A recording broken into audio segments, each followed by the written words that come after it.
Bismillahirrahmanirrahim. Assalamualaikum warahmatullahi wabarakatuh. Bismillah, alhamdulillah, assalatu wassalamu ala rasulillah Sayyidina wa maulana Muhammad ibn Abdillah wa ala alihi wa sahbihi wa man walaha ma ba'du. Ikhwani billah rahimakumullah. Pada kesempatan kali ini kita akan berbicara tentang Al-Quran dan pendidikan.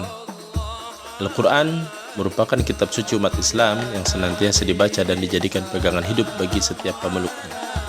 Dan Al-Quran merupakan petunjuk hidup bagi umat manusia dan juga sebagai pembeda antara yang hak dan yang batil. Hal ini sebagaimana difirmankan oleh Allah Subhanahu wa taala di dalam surat Al-Baqarah ayat 185. Allah berfirman, "Fihil Qur'an hudal lidnas wa bayyinatin minal huda wal furqan."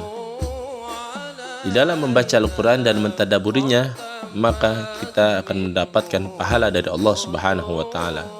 Serta apabila kita mengamalkannya, dapat mendatangkan kebahagiaan dunia dan akhirat. Serta apabila kita menjaganya, maka ia akan menjadi syafaat nanti di yaumil akhirat. Al-Quran diturunkan oleh Allah Subhanahu wa taala dan disampaikan kepada Nabi Muhammad SAW sebagai seorang nabi akhir zaman dan juga nabi penutup daripada nabi-nabi sebelumnya yang menyempurnakan ajaran dan syariat nabi-nabi sebelumnya. Dan Al-Quran merupakan mukjizat terbesar Nabi Muhammad SAW yang dihadirkan untuk umatnya.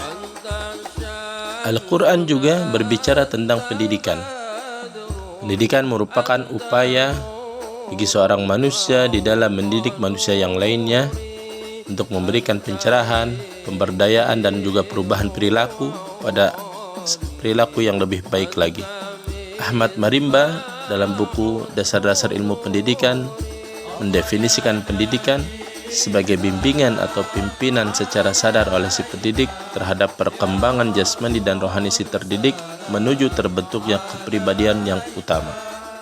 Adapun Ki Hajar Dewantara, beliau mendefinisikan pendidikan yaitu menuntun segala kekuatan kodrat yang ada pada anak-anak agar mereka sebagai manusia dan sebagai anggota masyarakat dapatlah mencapai kemaslahatan dan kebahagiaan setinggi-tingginya.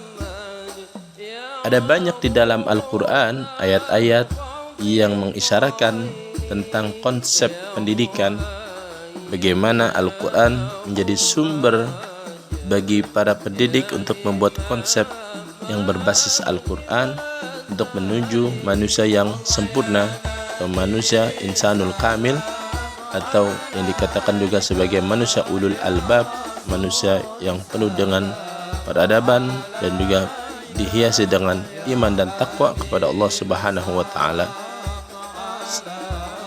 Di dalam Al-Quran, Allah Subhanahu wa taala banyak mengisyaratkan ayat-ayat yang menunjukkan akan konsep pendidikan manusia.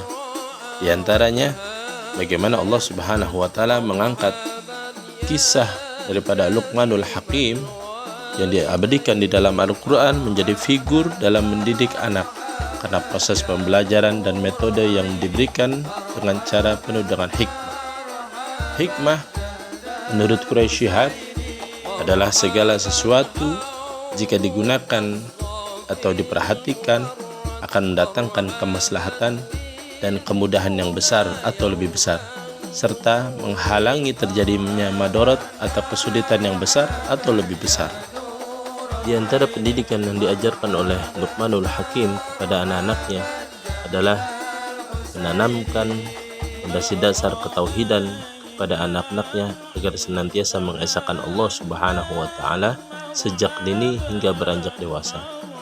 Lalu hiasi anak-anaknya dengan akhlakul karimah, diajarkan agar senantiasa berkata baik, berbakti kepada kedua orang tuanya, senantiasa bersyukur atas nikmat-nikmat Allah Subhanahu wa taala dan juga tidak menyekutukan Allah Subhanahu wa taala.